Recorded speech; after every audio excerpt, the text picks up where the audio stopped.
The wind on Harrow's Reach always smelled of ash, even when nothing was burning.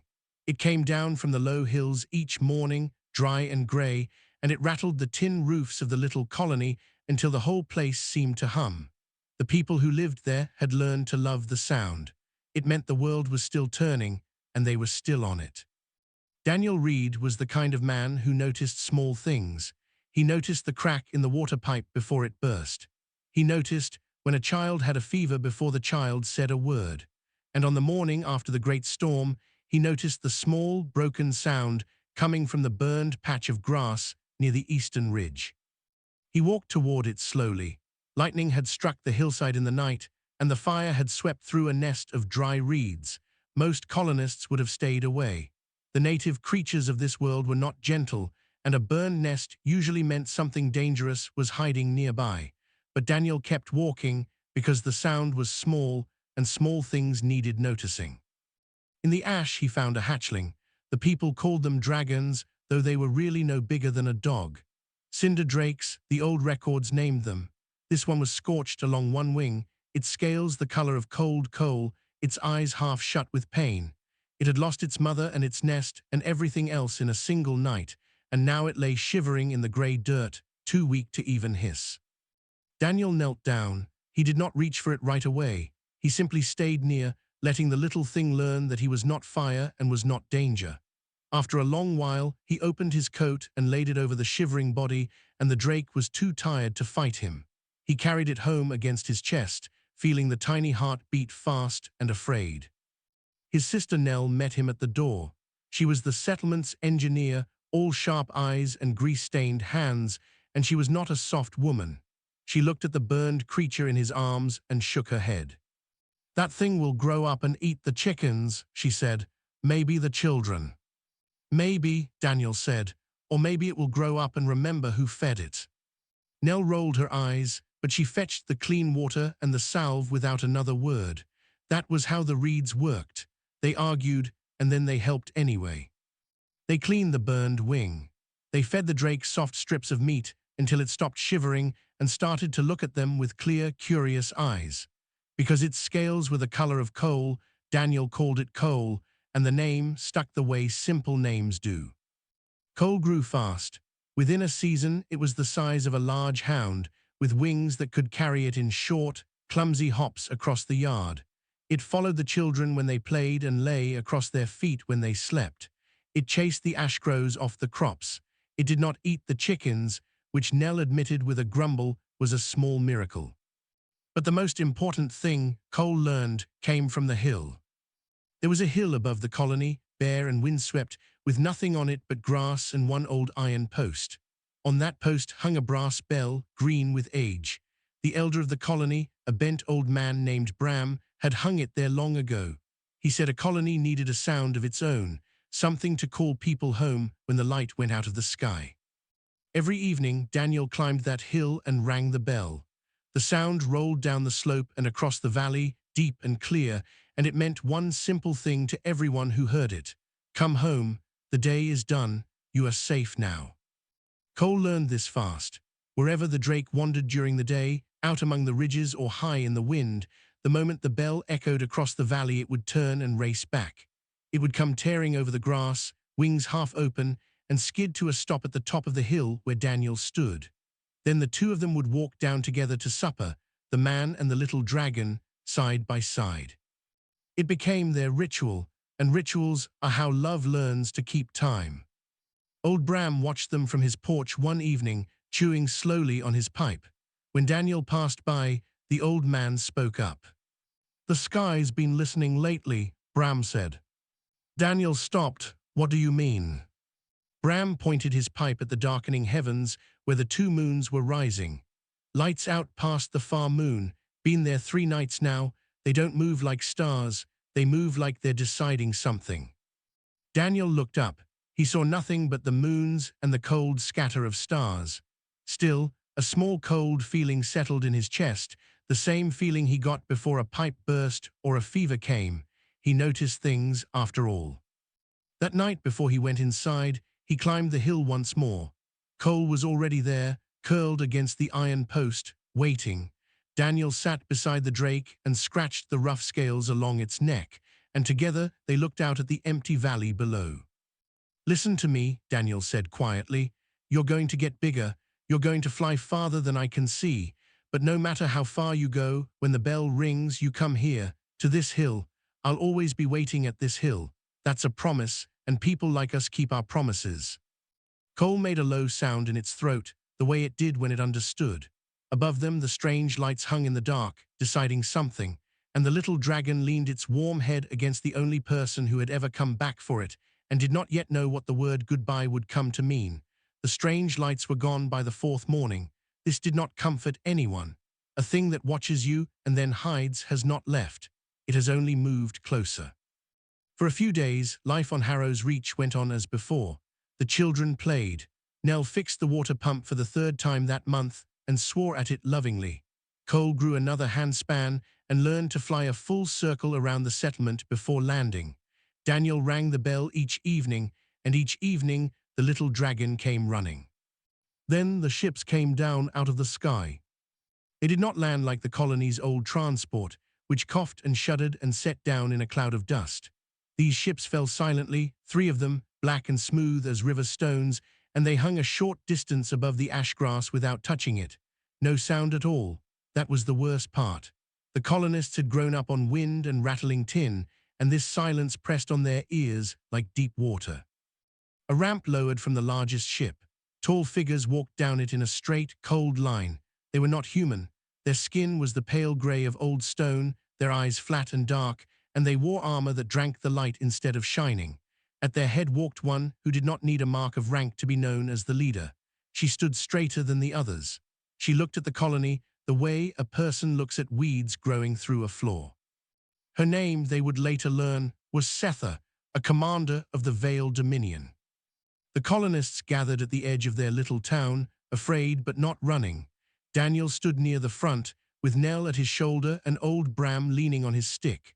Cole crouched low behind them, wings tight, a growl building in its chest. Daniel put a hand on the drake's neck to keep it still. Setha looked them over.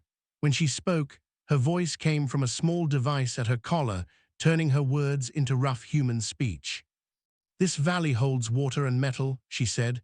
"The Dominion requires it. You will gather what you can carry and leave.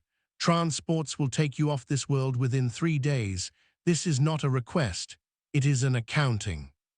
For a moment no one spoke. The wind moved the ash grass. Then old Bram stepped forward, small and bent, unafraid in the way only the very old can be. "We dug these wells with our own hands," he said. "We buried our dead in this ground. A man does not leave the grave of his family because a stranger points at the water." Setha tilted her head, as if the old man were a puzzle not worth solving. "Your dead are dead. They do not need the ground. The strong take what they need. The weak leave or they burn. This is the shape of the universe. I did not make it. I only obey it." "Then you've obeyed a lie," Bram said quietly. Setha did not answer him. She turned to her officers and spoke in her own tongue, cold and clicking, and the black ships began to hum. Then she looked back one last time at the gathered humans, at their patched clothes and their stubborn faces, and something like curiosity crossed her stone-grey features. She had removed many small colonies before. Usually they wept. Usually they begged. These people only stood and stared and did not lower their eyes. 3 days, she said, and the ramp closed, and the ships rose into the clouds and were gone. That night the colony did not sleep. They gathered in the meeting hall, all of them, arguing in the lamplight. Some said they should go. What could a few hundred farmers and diggers do against an empire that crossed the stars? Others said they would rather die on their own ground than live as beggars on someone else's. Nell said nothing for a long while. Then she stood up, and the room went quiet, because when Nell stood up it usually meant she had thought of something dangerous and clever. "We can't beat their ships," she said, "but this valley is ours. We know every ridge and gully and cave. Our mining charges can move a mountain. Our cutting tools can slice through steel. They think we're weeds. Weeds have roots, and roots break stone." She looked around the room. "I'm not saying we win. I'm saying we make leaving us the most expensive thing they ever tried to do." Daniel watched his sister and felt both pride and fear. He knew what she was really saying. She was saying they would fight, and that some of them would not see the far moon rise again. Through all of it, Cole paced. The little dragon felt the fear in the humans the way it felt weather coming, and it could not be still. It circled the meeting hall, wings twitching, low sounds rolling in its throat. The only thing that calmed it was the hill. So even now, in the middle of all this, Daniel kept the ritual alive. When the arguing grew too loud and Cole grew too frightened, he took the drake up the bare hill in the dark and rang the old brass bell. The sound rolled out over the frightened valley, deep and clear and ordinary, and for one moment everyone in the colony stopped and breathed. Come home, you are safe now. It was a lie, and it was also the truest thing they had. Cole settled at the sound, curling against the iron post, as it always did. Daniel looked up. Beyond the two moons, the black ships were surely still up there, waiting for the accounting. He rang the bell once more, softly, for himself this time.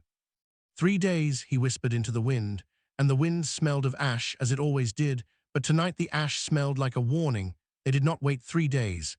They came on the second night, which is what cold and clever enemies always do. Setha believed that fear grew in the dark, and that a people frightened in their sleep would break faster than a people ready in the light. She was right about many things. She was wrong about these people. The first black ship dropped low over the valley just past midnight, its silent shape swallowing the stars. It expected to find a sleeping town. Instead, it found the town awake and waiting, and it found Nell's roots. She had spent 2 days burying charges along the ridges, wiring cutting tools into ugly, brilliant traps, teaching farmers to aim mining lasers meant for rocket things that were not rock. When the ship crossed the eastern ridge, Nell pressed a switch, and the ridge came apart. A wall of stone and fire rose up in the ship's path, and the silent black hull that had never known fear tilted, struck the hillside, and screamed for the first time in its life. After that, the night belonged to noise. The Dominion soldiers came down on foot, expecting weeds to be pulled. What they met was a valley that fought like a living thing. The humans knew every gully and cave. They struck from the dark and vanished into it. They dropped rocks from ledges and cut cables that brought whole slopes sliding down. They should not have lasted an hour against Dominion armor. They lasted the whole night, and then the next day, and then the night after that. Setha watched from her command ship, and she did not understand. She had conquered 40 worlds. She knew the arithmetic of war. These humans had no fleet, no proper weapons, no training worth the name. By every rule she had ever learned, they should have surrendered when the first ship fell. Instead, they grew fiercer. And there was something else, something that made her flat, dark eyes narrow as she read the battle reports. Her own soldiers, when wounded, were left where they fell. That was Dominion law. The strong advanced, the weak who could not keep up were an acceptable loss, and to carry them was to weaken the whole. It was efficient. It had always been efficient. But the humans did not do this. Again and again her scouts reported the same strange thing. When a human fell, others turned back for them under fire at terrible cost to drag them into the caves. They did not leave their wounded. They did not even leave their dead when they could help it. And once, at the broken eastern ridge, a human had crawled out under the guns to pull a wounded Dominion soldier, an enemy, into the shelter of the rocks, because the soldier was bleeding and could not walk. Setha read that report 3 times. Then she set it down and stared at the wall for a long while, feeling something she had no word for. Down in the valley, Daniel Reed was not thinking about the enemy's confusion. He was thinking about the children. The colony's plan, if the fighting turned bad, was to fall back into the deep eastern caves where the Dominion ships could not reach. On the 3rd night, the fighting turned very bad. A push of grey soldiers broke through the lower town, and suddenly there was fire in the streets and a line of children running for the cave mouth with the enemy close behind. Daniel did what he always did. He noticed what was needed and he did it. He put himself between the children and the guns. He stood in the narrow lane with nothing but a mining cutter and his own body, and he held the gap while the little ones ran past him into the dark. He held it too long. A blast of enemy fire caught him across the chest and side, and he went down hard against the stone, the world turning white and far away. The last of the children made it into the caves. Nell reached him a moment later, screaming his name, and dragged him back through the smoke with old Bram's help, and Daniel stayed alive only because he was too stubborn to do anything else. But in all the fire and running and falling, one thing was lost. Cole! The little dragon had fought beside Daniel in the streets, wings beating, driving soldiers back with claw and fear. But when Daniel fell and the fire roared up between them, the noise and the flames and the choking smoke drove the drake back and back, away from its human, out into the burning dark. Cole cried out, a terrible high sound searching, but the smoke was everywhere and the guns were everywhere. And at last the drake was pushed out of the town entirely, driven into the empty hills beyond, alone. They carried Daniel into the deepest cave. He was grey and cold, breathing in shallow gasps, but he was alive. As they lowered him onto a bed of blankets, his eyes found old Bram, and his hand found the old man's sleeve. The bell, Daniel whispered. It was barely a sound. Rest, Bram said. Don't talk. The bell, Daniel's grip tightened. Cole is out there, alone. He doesn't know where I am. He fought for breath. Keep it ringing, every night, so he knows where to come, so he knows we didn't leave him. Promise me, Bram, keep the bell ringing. The old man looked down at the dying light in the young man's face, and he understood that this was not a small thing being asked. It was the whole shape of who they were. I promise, Bram said, as long as I live and after, someone will ring that bell. Daniel's hand loosened, his eyes closed, and far above the burning valley, on the bare and lonely hill, the old brass bell hung silent and waiting, while somewhere out in the dark hills a little dragon ran and searched and could not find its way home. Grief does not end a war. It only teaches people how to keep fighting one. In the deep caves beneath the eastern ridge, the people of Harrow's Reach learned this slowly, in the dark, over many long months. They did not win, and they did not lose. They simply refused to disappear. The Dominion held the valley above, but they could not hold the earth below it, and so a strange, patient war settled over the world. By day, the grey soldiers patrolled the ruined town. By night, the humans came up out of the ground like water finding cracks, taking back a well here, a storehouse there, then vanishing before the guns could answer. It was a slow war, a stubborn war, the only kind a small people can wage against a vast one. Daniel Reed did not see much of it. His wounds had been too deep for the colony's small medical stores. In one of the first raids, they had reached an old supply ship hidden in a far canyon, still able to fly, and they had loaded their most badly hurt aboard and sent it running for the nearest human world beyond Dominion space. Daniel had gone with them, carried aboard unconscious, grey as ash. The ship broke through the blockade in the confusion of a night raid and was gone. After that, no word came back. The blockade closed again behind it, whether Daniel had lived or died in some far hospital. Whether the ship had even reached safe stars, no one in the caves could say. His name became a quiet ache the colony carried and did not speak aloud. But his last words were not forgotten. Every evening, someone climbed the bare hill and rang the brass bell. It was old Bram who went first in the early months, walking slowly up the slope on his stick, while others kept watch for patrols. The Dominion soldiers heard the bell and did not understand it. It called no army. It signaled no attack. It was only a deep, ordinary sound rolling out over a ruined valley at dusk, again and again, night after night, for no reason they could measure. When Bram grew too weak to make the climb, Nell took his place. When the patrols grew too thick and the hill too dangerous, they went anyway, one at a time, quick and low through the grass, because a promise made to a dying brother is not a thing you weigh against risk. Some nights they rang it and ran. Some nights they were shot at. Once a young man was wounded ringing it and crawled back into the caves grinning because he had gotten 3 good peels out before they made him stop. They kept the bell ringing, and out in the wild hills the little dragon heard. Cole had survived. The drake had grown lean and hard in the empty country beyond the town, hunting alone, sleeping in cold hollows, its coal-black scales now marked with the white lines of old scars. It had grown larger too, no longer a creature the size of a hound, but something a grown man would step back from, all muscle and wing and quiet fury. The gentle thing that had lain across children's feet was gone. Something wilder had taken its place. But every single evening, when the deep sound of the brass bell rolled out across the valley, that wild thing turned soft and desperate again, and it ran. It ran to the empty hill, It always ran to the empty hill. It would come tearing over the grass just as it had in the old days, wings half open, and skid to a stop at the top of the slope beside the iron post. And there it would stand, or sit, or lie, staring down the long dark valley toward the horizon, waiting for a man in a worn coat to walk up the hill and scratch the scales along its neck and say, "Come on, the day is done." The man never came. Cole waited anyway.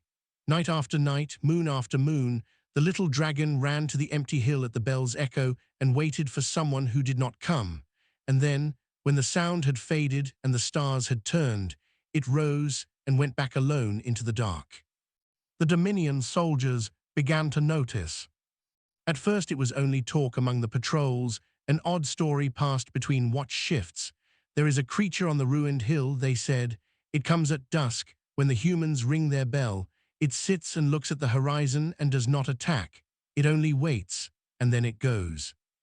Some of the soldiers were unsettled by it. A few quietly were something worse than unsettled. They were moved, though they had no permission to be. They watched the scarred beast keep its lonely watch, evening after evening, faithful to something it could not have, and a small crack opened in the cold certainty they had been taught. They had been told that loyalty to the fallen was weakness, but there was nothing weak about the thing on the hill. There was only a loyalty so strong it had outlasted the war. The reports climbed the chain of command until they reached Setha herself, in her command ship above the valley. She read them the way she had read the report of the human crawling out to save her wounded soldier. She read them, and she set them down, and she stared at the wall.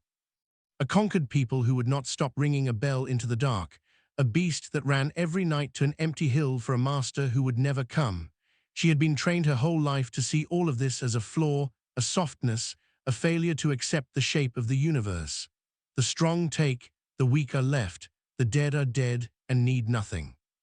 But she could not make the arithmetic work anymore. These humans should have broken long ago. Instead, they were harder to hold with every passing month, and worse, her own soldiers had begun to look at the hill at dusk with something in their faces she did not like. Setha rose and went to the wide window of her ship. Below, in the last grey light, she could just make out the bare hill and the small dark shape upon it, faithful and still, gazing at the horizon. For the first time in her long, cold life, Commander Setha of the Veiled Dominion looked at something she had conquered and wondered which of them had truly lost. Curiosity is a dangerous thing to allow into a cold mind. It gets in like water through stone, and once it is there, the shape of everything begins slowly to change. Setha told herself she climbed the hill only to understand a weapon. She did not fully believe it even as she said it. She went alone at dusk without guards. This was against every rule of command, and she did it anyway, which should have told her something. She walked up the bare slope in the failing light, expecting to find a signal device, a hidden code, some clever human trick that turned an ordinary bell into a tool of war. That was the only reason she could accept for a conquered people to risk their lives over a lump of old brass. She reached the top of the hill and found the little dragon there. The beast turned its scarred head and looked at her. She had faced armies without flinching, but she stopped under that stare. The creature did not attack. It only measured her with dark, tired eyes, decided she was not the one it waited for, and turned back to the horizon. Its refusal to fear her was somehow worse than fury would have been. Setha looked past it and saw the bell hanging from its iron post, green and plain. And beside the post, set into a flat stone, she saw a thing the humans had carved. It was a plaque. On it were names, many names, cut carefully by hand into the rock. She did not know at first what they were, then she understood.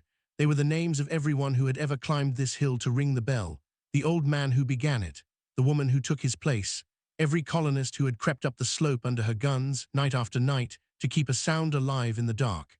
And beneath all the names, one line cut deeper than the rest. "We come back for our own." Setha stood in the wind and read those 5 words, and the last of her cold certainty cracked and fell away. There was no weapon here. There had never been a weapon here. The bell called no army and hid no code. It did only what its makers said it did. It called their own back home. It told the lost and the fallen and the far away that they had not been left behind, that someone was still on the hill, still waiting, still keeping the promise. It was aimed at no one. It was aimed at everyone the humans loved and could not reach.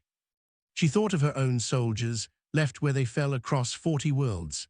She thought of the law she had obeyed her whole life: the strong take, the weak are left. And she looked at the beast on the hill, running every night to an empty place for a master who would never come, and she finally understood the thing her people had never been able to conquer. It was not the humans' weapons, they had almost none. It was this refusal to leave anyone behind. This was the root Nell had spoken of, the root that broke stone. And as Setha stood there, the war she thought she was winning was already turning under her feet. For months, the pattern had held across every world the Dominion touched. When the humans fought, they came back for the fallen. They honored the small. They kept their promises past all sense and all safety. And slowly, the discarded of the Dominion had begun to notice. The wounded soldiers left to die. The conquered peoples told they were weak and worthless. The lesser species the Empire had crushed and forgotten. One by one, in ones and twos, and then in whole broken worlds, they had begun to turn toward the humans, because in all the cold galaxy, humanity was the only power that would not throw them away. A wounded Dominion soldier, dragged to safety by an enemy, does not forget it. A conquered world, offered a hand instead of a boot, does not forget it. The Empire had built its strength on discarding the weak, and the humans had simply gathered up everything the Empire discarded, and it turned out that was almost everyone. The reckoning came on a cold, bright morning, out of a sky that filled suddenly with ships. Not black Dominion ships, a ragged, mismatched fleet, patched and painted in 100 styles, crewed by a dozen peoples who had nothing in common except that the Empire had thrown them away and the humans had not. At its heart flew human vessels, and around them flew the ships of every ally that stubborn kindness had earned. They fell on the Dominion blockade above Harrow's Reach and broke it open like a shell. Down in the valley, the humans came up out of their caves for the last time, and this time they came up to stay. Setha's own soldiers began to lay down their arms, not all at once, but enough. The ones who had watched the beast on the hill, the ones who had been told loyalty was weakness and had slowly stopped believing it. Whole units simply stopped fighting for an empire that would have left every one of them to die and stood aside and let the tide come in. Setha did not run. She stood on the bridge of her command ship as it was overtaken, as fire raced through its silent black corridors, as everything she had built came apart around her. She had discarded thousands. By her own law, this was her accounting. She waited for it, cold and calm, expecting the end she had given so many others. Instead, a hand reached into the smoke and pulled her out. Human soldiers dragged her from the burning wreck the same way they dragged everyone, friend or enemy, small or great, because leaving her to die was the one thing they did not know how to do. They set her down, coughing and alive, in the ash grass of the valley she had tried to take, and they did not gloat, and they did not kill her. And Commander Setha of the fallen Veiled Dominion knelt in the grey dirt of Harrow's Reach, saved by the very people she had come to destroy, and something that had been frozen in her for a lifetime finally, quietly, broke open and began to thaw. Above them all, on the bare hill, the brass bell rang out in the smoke, deep and clear and ordinary, and far down the reopened sky, a small battered shuttle turned toward the valley and began, at last, to descend. Some evenings arrive so quietly that no one knows they will be the ones remembered forever. This was such an evening. The smoke of the last battle had cleared from the valley, and the sky was washed clean and gold, and the wind came down off the hills smelling of ash the way it always had, but softer now, like a thing set down after being carried a long way. Nell Reed climbed the bare hill as the light began to go. She had made this climb 1,000 times. She had made it under guns and in grief, in the early months when the wounds were raw, and in the long years after when they had dulled into a quiet weight she carried without thinking. She no longer climbed the hill expecting anything. She climbed it because her brother had asked, and because a promise does not end when hope does. That is when a promise matters most. She reached the top and stood by the iron post, grey in the hair now, her engineer's hands scarred and sure. Below her the valley was free. The Dominion was broken, the caves were empty, and the people of Harrow's Reach were rebuilding their little town in the last of the light. It should have been enough. It was almost enough. She took the worn rope in her hand and rang the bell. The sound rolled out over the valley, deep and clear and ordinary, exactly as it had on the first night and every night since. Come home, the day is done, you are safe now. She rang it for the living below, and for her brother lost somewhere among the far stars, and for a little dragon that had run to this hill for years and found it always empty. She rang it because that was who they were. And out in the wild hills, Cole heard the bell, and Cole ran. The scarred black shape came tearing over the grass as it had 10,000 times, wings half open, faithful past all reason to a sound that had only ever brought it an empty hilltop. It crested the slope and reached the iron post and turned its dark eyes down the long valley toward the horizon, waiting, as it always waited, for a man who never came. But this evening, a shuttle was coming down. It settled in the grass at the foot of the hill, small and battered, scarred from a long journey across a long war. Its hatch opened, and a man stepped out. He was older now. There was grey in his hair to match his sister's, and he walked with a limp that would never fully leave him, leaning on a cane he clearly hated. The wounds that had nearly killed him had healed slow and hard on a hospital world a great distance away, and the blockade and the war had kept him from home for years he could not get back. But he was alive. He had always been too stubborn to be anything else. Daniel Reed had come home at last. He looked up the hill, and he saw his sister standing by the bell with her hand at her mouth. And he saw, at the top of the slope, a great scarred beast go suddenly still. Cole did not move for a long moment. The little dragon that was no longer little stared down at the man climbing slowly out of the shuttle, at the worn coat and the grey hair and the halting step, and something old and buried woke up in its dark eyes. Then it made a sound no one had heard it make in years, a high, broken, joyful cry, and it came down the hill like a black storm. Daniel dropped his cane. He did not need it for this. The drake reached him and did not knock him down, though it could have flattened a wall. It pressed its huge scarred head against his chest as gently as it had when it was small enough to carry in his arms, and it shook, and Daniel wrapped both arms around its neck and held on, and neither of them let go for a long, long while. "I'm sorry," Daniel said into the rough scales, his voice breaking. "I'm sorry it took so long, but I told you I'd always be at this hill." He pulled back and looked into the dark eyes he had thought he would never see again. "You waited, all this time, you waited for me." Nell reached them then, and old Bram's grandchildren, and half the colony behind them, laughing and weeping at once. The reunion spread down the hill and through the valley, a whole people remembering how to be glad. Bram himself had not lived to see this evening, but his bell had, and his promise had, kept alive by every hand that had ever pulled its rope. A little way off, at the edge of the gathering, a grey-skinned figure stood and watched.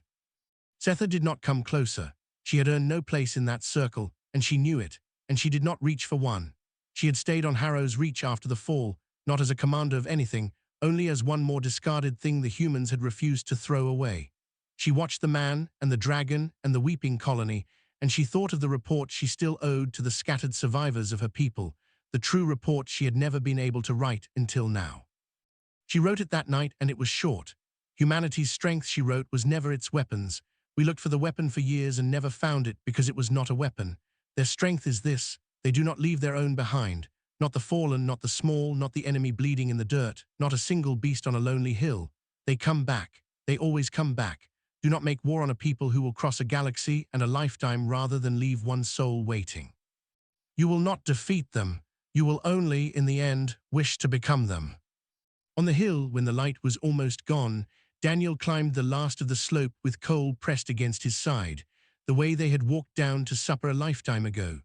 He put his hand on the worn rope and rang the brass bell once more, for himself this time, and the sound rolled out over the free and quiet valley. Then he had the bell fixed to the hilltop for good, so that it would ring on its own whenever the wind came down off the hills. And it did. For all the years after, whenever the bell echoed across Harrow's Reach, the little dragon still ran to the hill, only now the hill was never empty. The man was always there, and in time so was everyone, gathering at the sound the way people gather at a hearth. Whenever the bell echoed, the little dragon ran to the hill, and at last, so did everyone else.